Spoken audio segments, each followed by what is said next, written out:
Virtue and leadership. The goodness of power and the power of goodness. Oak Center is a township in rural Minnesota. On the corner, there's a store. A few years ago, my wife and mother-in-law happened along that road and stopped at that little store. Walked in the rickety store through a kind of barely hanging on screen door to an old kind of store area with a wobbly floor. Interesting materials inside, little knickknacks and all kinds of things, but no sales clerk, no other customers. They were all alone in the store. They walked around the store and decided there were a few items that they just had to have, just to commemorate this unusual place. A bit quaint, a little odd, a little strange. They picked up their items and came back to the front of the store where they found an old cash register sitting on a table. And alongside the table, they found some notes left by the store owner. And the note went something like this. Write down on this pad of paper the items that you want to purchase. Write down the amount of each item. Figure in the sales tax. Use the little cup of coins here to make any change you need to use. And leave the money here on the counter. Have a great day. They looked at each other. Said, oh, okay. And so very carefully, they wrote down each thing they had purchased, and they figured out the sales tax, and made change, and left the money on the counter, and went to the door, and walked out. And as they opened the rickety screen door, a basset hound walked in. Now, what do you do with a basset hound in a store with no attendant? No one is there. Well, they tried to coax out a basset hound. But if you've tried to do that, you realize that they don't coax easily. In fact, this one was quite stubborn about the whole affair and refused to move. Now what do? You have a store full of goods and a basset hound and no one around. They walked outside, and as the door closed, the hound began howling. Woo! My mother-in-law stayed by the car that was parked in front of the store, just in case someone came that way. And my wife went around the side of the store looking for someone who might help them with this problem. A store empty except for the basset hound. She walked down the road a little bit and found a field where she saw two men taking care of a field of alfalfa. She got their attention. And one of them said, oh, yeah, that's all right. That's my store. And that's my dog. Everything's okay. Have a good day. Now, I want to ask you, do you think that would occur anywhere else? Do you think that might happen here in Southern California? Can you think of any major urban area in this country or anywhere in the world where that might happen? It's a very strange thing to wonder how in the world that sort of thing could have happened. But yet there was a time when deals were made with a handshake. There was a time when people left all their doors unlocked all the time. There was a time when neighbors looked after neighbors. There was a time when being called Honest Abe was a political plus, not a liability. There was a time when you could count on these kinds of things happening. There was a time when personal character and virtue defined the nature of leadership. There was a time when the shape of one's character was more important than the size of one's bank account. There's a growing recognition on the basis of a lot of studies and data that more regulation and more market-driven incentives will not produce the kind of people who act freely with virtue and character to seek that which is beautiful and good. Virtuous character is the key to transformative leadership. Aristotle argued that virtue is an active condition of a person's character that enable us to act in a certain way. My wife and mother-in-law were immediately concerned about the presence of a howling dog in an unattended store. They acted consistently with prudence or practical wisdom, engendered by the relationship of trust tacitly extended to them by the store owner. Virtue is an active condition that is the means to excellence. Aristotle says that it enables a person to choose what is best in all circumstances. The presence of a problem does not give us guidance as to how that problem should be solved. Virtue directs action and shapes action toward good ends. The goal of excellence is not just the calculation of one's action in light of, the pursuit of pleasure, but rather the goal of excellence becomes possible with action that is consistent with what a virtuous person would do. Aristotle argues that virtuous action produces a beautiful life. He writes, "Actions in accord with virtue are beautiful for the sake of the beautiful." The grateful and somewhat unconcerned response of the store owner accentuated the unique reliance upon virtuous actions implicit in the situation. One could respond by saying, that was a beautiful act of mutual trust. Virtuous practices are caught and taught. Virtue must be modeled if it is to be caught. And nuanced features of the life of virtue can only be taught if and only if the virtuous character of the mentor is clearly embodied. In real life, the abstract distinction between moral virtue and intellectual virtue is really something that cannot be maintained. Because real virtue is embodied in practices and habits that shape a whole life. As we associate with persons shaped by virtue, we become shaped by virtue. We learn the day-by-day habits and practices of virtue. The decision to do something about the dog in the store was not reached as a result of a long analysis by an academic committee or by a government mandate or by the promise of monetary reward.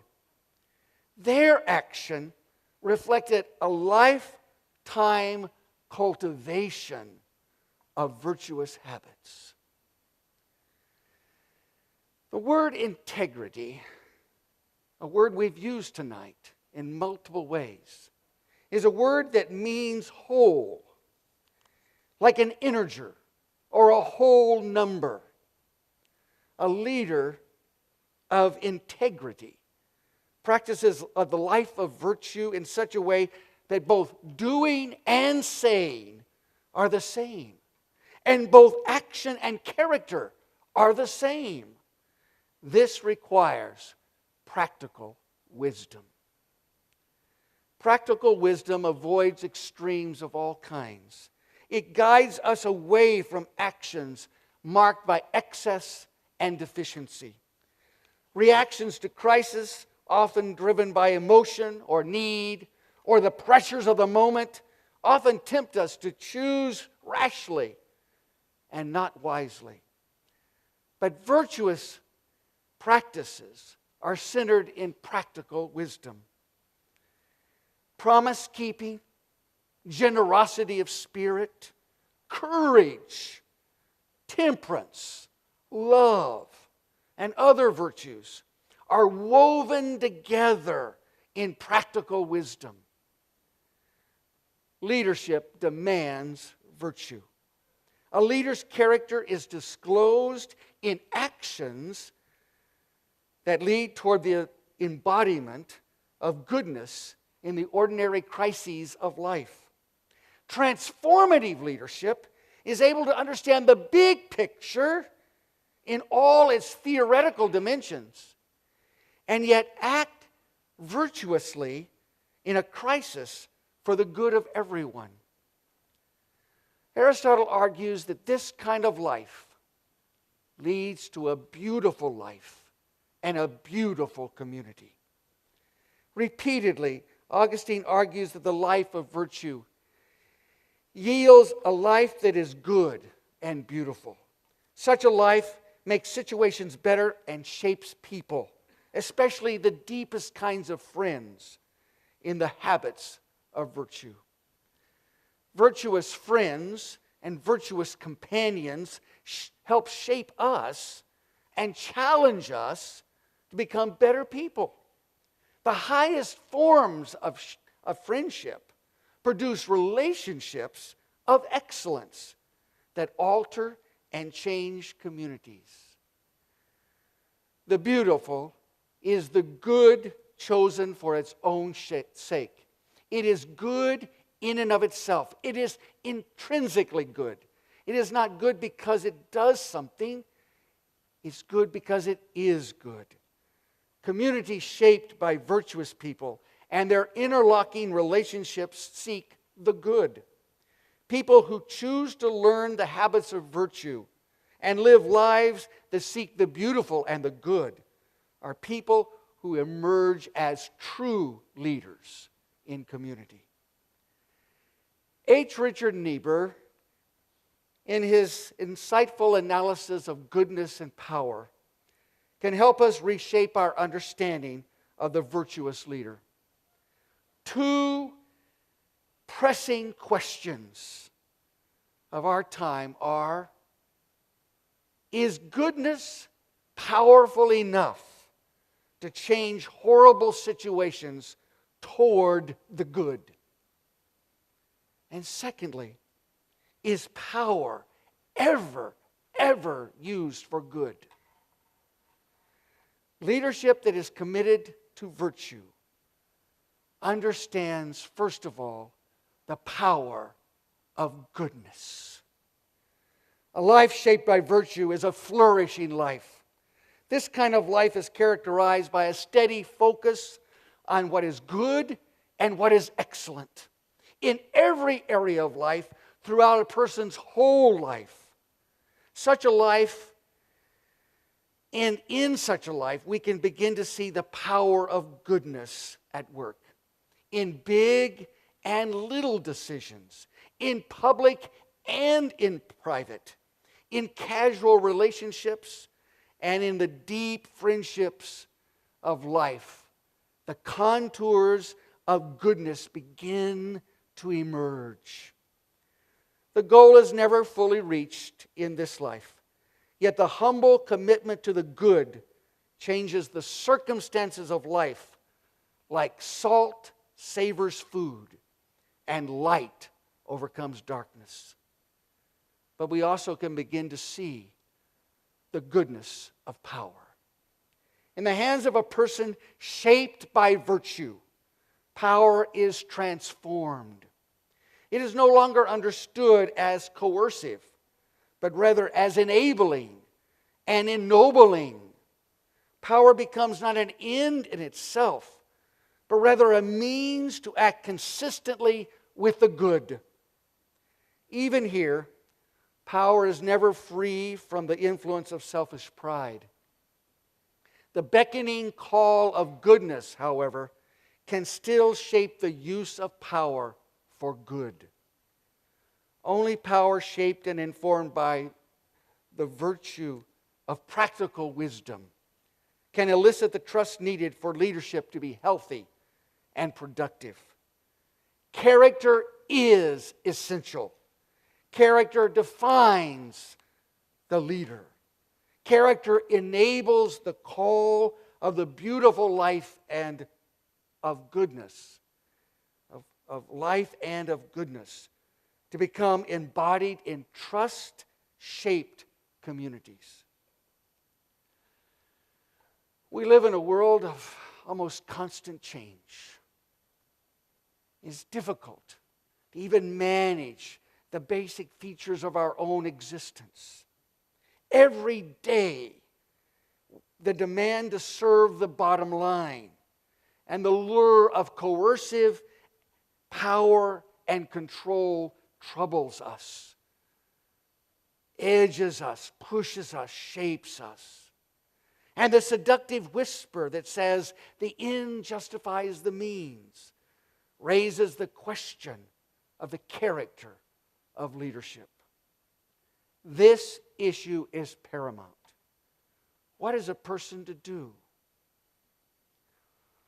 In J.R.R. Tolkien's masterful novel, The Lord of the Rings, Éomer, a leader of Rohan, is faced with this question.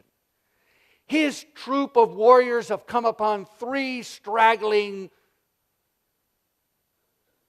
runners across their territory. Aragorn, Gimli, and Legolas. A man, a dwarf, and an elf. He is struck by the unusual character of what they have to say. He is troubled by their presence in his land. He wonders what to do when they ask for help. And as he struggles in that moment of change and challenge, Éomer asks our question. The world has all grown strange. How shall a man judge what to do in such times? And Aragorn, the future king, answers with a call to virtue.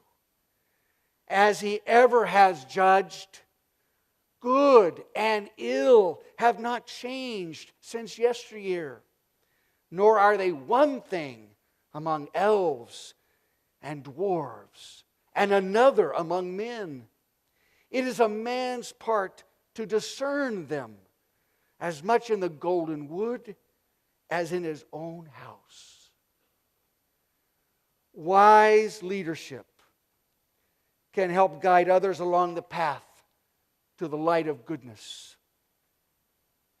The trust that compels a store owner in Oak Center, Minnesota, to leave his store open for his customers to buy what they need, add up the charges, including sales tax, make change, record their purchases, and then leave, is rooted in virtue and the life of virtue. This trust evokes a willingness to act virtuously, to do the prudent thing while the dog is howling in the store. The recovery of such a vision will require transformative work.